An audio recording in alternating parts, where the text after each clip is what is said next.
So friends, मेरा नाम है Anurag Yadav and I am a digital realtor. Guys, आज की इस वीडियो में हम जानने वाले हैं कि अगर आप दिल्ली से नहीं हैं, ठीक है, अगर आप किसी बाहर स्टेट से हैं, ठीक है, या आसपास के एरिया से हैं, दिल्ली के आसपास एरिया से हैं, ठीक है, बहुत सारे लोग यहाँ पे जॉब के लिए आते हैं दिल्ली में, ठीक है, तो उन्हें काफ़ी ज़्यादा स्ट्रगल होता है क्योंकि उन्हें नहीं पता है कि कितना रेंट पे रहने के लिए कितना किराया लगता है, कैसे कैसे खर्चा होता है। तो उसके बारे में हम थोड़ा सा आइडिया लेंगे यहाँ पे कि दिल्ली में रहने के लिए किस तरीके का आपको बजट बना के चलना है, किस तरीके से आपको रहना है, ठीक है, क्या चीज़ें देखनी है। क्योंकि बहुत सारे मेरे फ्रेंड्स लोग बाहर से आते हैं, वो विदाउट एनी आइडिया आते हैं, ठीक है, उनको काफ़ी ज़्यादा प्रॉब्लम हो जाती है बाद में। तो इस वीडियो में आपको एटलीस्ट आइडिया लग जाएगा कि किस हिसाब से आपको अपना बजट वगैरह लेके चलना है, ठीक है। अगर आप कोई भी फैमिली हो, कपल हो, ठीक है, कपल हो, फैमिली हो, बैचलर हो, या मतलब दिल्ली में रेंट पे रहना चाह रहे हो और आपको आइडिया नहीं है, तो आप इस वीडियो से आइडिया लगा सकते हो। सो अगर आप एक ऐसी प्रॉपर्टी में रहना चाह रहे हैं जो 40 लाख से कम की है, ठीक है, आप पूछ सकते हैं जब भी आप परचेज़ वगैरह करेंगे, रेंट वगैरह पे जा रहे होंगे, तो आप इजीली पूछ सकते हैं, ठीक है, कि कितने की प्रॉपर्टी है करके, तो वो आपको कॉस्ट पूरा का पूरा बता देंगे। तो जैसे ही आपको कॉस्ट का पता लगे ना, अगर आपको पता लगे कि वो कॉस्ट 40 लाख से कम की है उस प्रॉपर्टी की, तो ईज़िली 15,000 से कम का किराया लाजमी है। 15,000 से कम का किराया ही रहेगा, इससे ऊपर 1 रुपया नहीं देना है आपको, क्योंकि बहुत सारे लोग ऐसे ही मतलब बेवकूफ़ वगैरह बना देते हैं।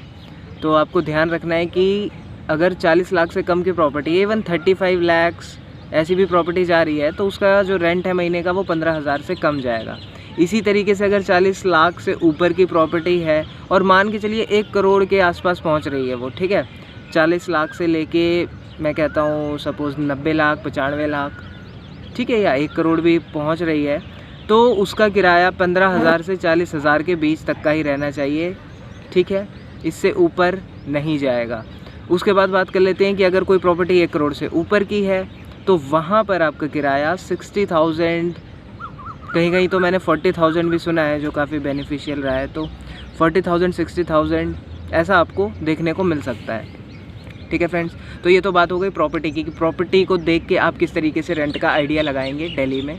उसके बाद बात आ जाती है कि ये जो दिल्ली है, ये दिल्ली काफ़ी ज़्यादा पास है अपने यूपी से, ठीक है, नोएडा से कह लीजिए, Noida is a part of Uttar Pradesh only, तो नोएडा यूपी से, ठीक है, as well as Gurgaon Haryana से, ठीक है। तो कुछ एरियाज़ हैं जिनसे ये कनेक्टिविटी बना के रखता है, और यहाँ पे जॉब की अपॉर्चुनिटी बहुत ज़्यादा होती हैं। तो जॉब की अपॉर्चुनिटी के लिए बहुत सारे लोग आते हैं और वो आइडिया नहीं लगा पाते हैं कि किस तरीके से अपना खर्चा चलाना है, ठीक है। तो यहाँ पे देखने वाली बात ये आ जाती है कि आपको अपना आने जाने का फेयर कैलकुलेट करना पड़ेगा, हिसाब करना पड़ेगा, ठीक है। अगर आप ऐसे बंदे हैं जो रेंट के लिए, जैसे कि आने जाने का फेयर जिसे कहते हैं, रेंट की बात तो हमने कर ली, आने जाने का फेयर जो है उसमें लग रहा है आपका, मान के चलिए एक तरफ का 20 रुपये, ज़्यादा से ज़्यादा 50 रुपये, ठीक है। तो आप इस हिसाब से कैलकुलेट कर सकते हैं कि आपका महीने का कितना जा रहा है, ठीक है। ऑलमोस्ट ये 3000 आता ही है, maximum to maximum 3000 on an average बंदे का आ जाता है, ठीक है। और अगर आप ओला उबर ज़्यादा करना पसंद करते हैं, तो फिर आपके पास और भी चीज़ें, और भी ऑप्शन खुल जाते हैं, लेकिन इसके लिए आपका खर्चा ज़्यादा बैठेगा।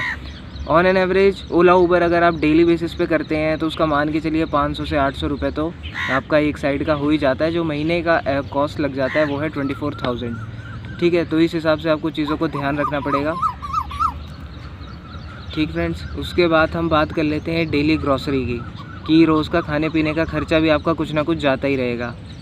तो आपको अपने ग्रॉसरी के खर्चे को भी मेंटेन करना है, उसको भी देखना है। कहीं ऐसा ना हो कि ग्रॉसरी के चक्कर में आपका पूरा बजट बिगड़ रहा हो और आप ध्यान ना दे पाएँ अपनी एक्सपेंसेस पे और चीज़ें गड़बड़ा जाएँ वहाँ से, ठीक है। तो ध्यान दीजिएगा, क्योंकि वैसे देखा जाए तो ग्रॉसरी एक ऐसी चीज़ है जो सबकी ज़रूरत है, और सारी सिटी में एक ही तरीके से ये जो रेट होते हैं इनके सब्जियों वब्जियों के वो मिलते हैं, बट फ़र्क इस चीज़ का पड़ जाता है, जैसे डेली आइटम्स है तो उतना ही आपको ऑन एन एवरेज कॉस्ट पड़ेगा। फ़र्क इस चीज़ का पड़ जाता है कि आपको देखना पड़ेगा कि आप इस ग्रॉसरी वाले सेक्शन में जो भी आप चीज़ें रखते हैं वो आप कहाँ से परचेज़ कर रहे हैं। आप किसी बड़े मॉल से परचेज़ कर रहे हैं तो अलग कॉस्ट आएगी, आप किसी लोकल मार्केट से परचेज़ कर रहे हैं तो आपको अलग कॉस्ट आएगी, ठीक है। वैसे देखा जाए तो अगर कोई फैमिली पर्टिकुलर रह रही है, कोई बंदा फैमिली के साथ ही रह रहा है, ठीक है, 3-4 लोग हैं, तो उनका एवरेज कॉस्ट जो है वो कम से कम नहीं तो 8,000 तो पड़ ही जाता है, और मैक्सिमम तो आप जितना ले जाना चाहो ले जा सकते हो।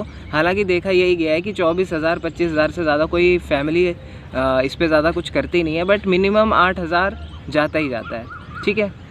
उससे कम जा रहा है तो बहुत ही बढ़िया बात है।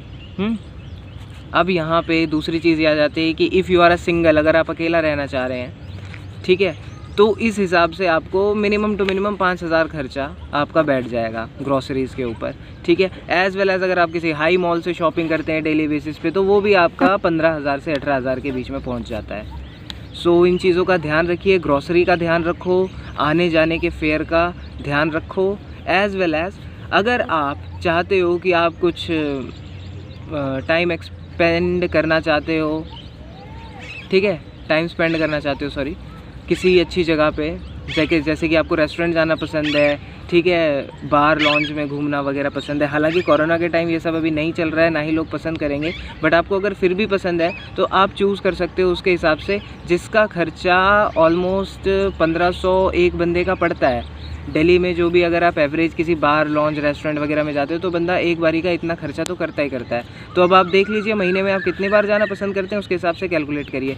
तो आपकी लेजर का खर्चा, एज़ वेल एज़ आपकी ग्रॉसरीज़ का खर्चा, एज़ वेल एज़ आपके रूम रेंट का खर्चा, और साथ ही साथ आपके किराए का खर्चा, ये 4 चीज़ें अगर आप मेंटेन कर लेंगे तो आप बहुत अच्छे से दिल्ली में सर्वाइव कर सकते हैं। आप सेविंग भी कर सकते हैं और अच्छे से रह सकते हैं, आपको परेशानी नहीं होगी, ठीक है। इसी तरीके के प्रॉपर्टी से रिलेटेड वीडियोस, हाउसिंग से रिलेटेड वीडियोस मैं डालता रहता हूँ अपने चैनल पे। आप चैनल को ज़रूर सब्सक्राइब कर देना और मेरे वीडियो को शेयर कर देना, अपने फ्रेंड्स के साथ शेयर कर देना जिनको इस वीडियो की ज़रूरत है। Thank you friends, bye bye, take care.